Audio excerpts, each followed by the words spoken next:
Radhe Radhe. Subscribe करिए हमारी कान्हा दीवानी channel को और साथ में बेल आइकन का बटन भी ज़रूर दबाएं।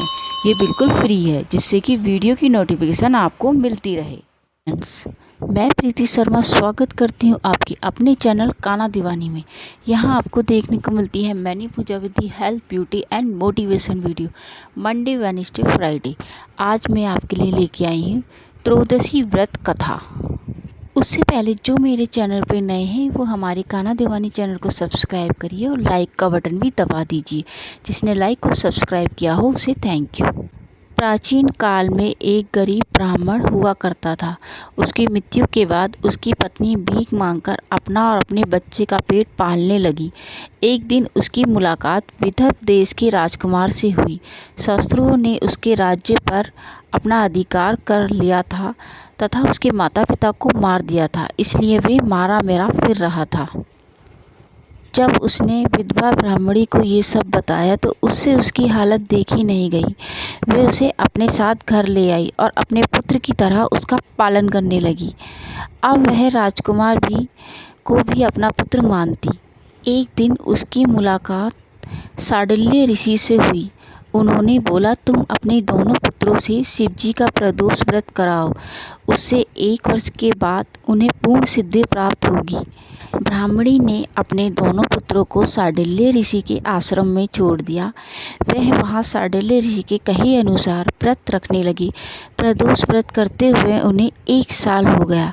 ब्राह्मण बालक एक दिन नदी में स्नान करने गया।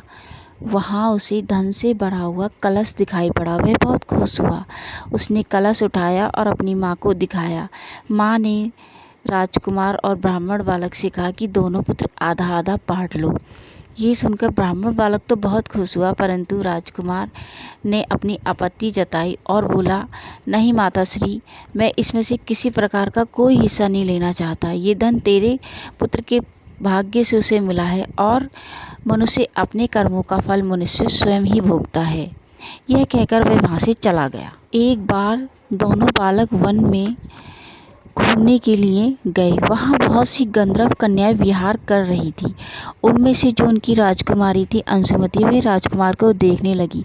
तभी ब्राह्मण कुमार बोला, चलो यहाँ से, ये गंधर्व कन्याएं शीघ्र ही मनुष्य के मन को मोहित कर लेती हैं। ब्राह्मण कुमार तो चला गया।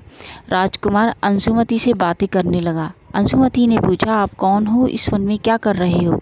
राजकुमार ने बोला, मैं विदर्भ देश का राजकुमार हूँ। शत्रुओं ने मेरे माता पिता को मार दिया है तथा मेरे राज्य पर अपना अधिकार भी कर लिया। अंशुमति ने बोला, मैं अपना वरण स्वयं करूंगी, मेरा विवाह आपसे ही होगा। तब राजकुमार ने कहा, तुम राजवीन राजकुमार के साथ कैसे रहोगी? तब अंशुमति ने बोला, चाहे जो हो, मेरा विवाह आपसे ही होगा। आप यहाँ कल आइएगा, मैं अपने पिताश्री के साथ यहाँ आऊँगी। तब राजकुमार वहाँ से चला गया। उसने सारी बात ब्राह्मणी को बताई। ब्राह्मणी बहुत खुश हुई। तब वह ब्राह्मणी को लेकर आ गया। देखा तो अंशुमति पहले से ही अपने माता पिता के साथ वहाँ इंतजार कर रही थी। अंशुमति के पिता ने राजकुमार को पहचान लिया। पूछा, तुम तो विदर्भ देश के राजकुमार धर्मगुप्त हो ना?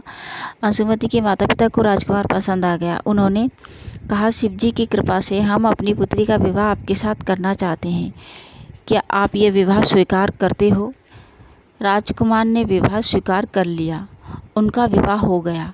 गंधर्व राज की विशाल सेना की मदद से राजकुमार ने अपना राज्य वापस जीत लिया और वह अपने महल में वापस आ गए।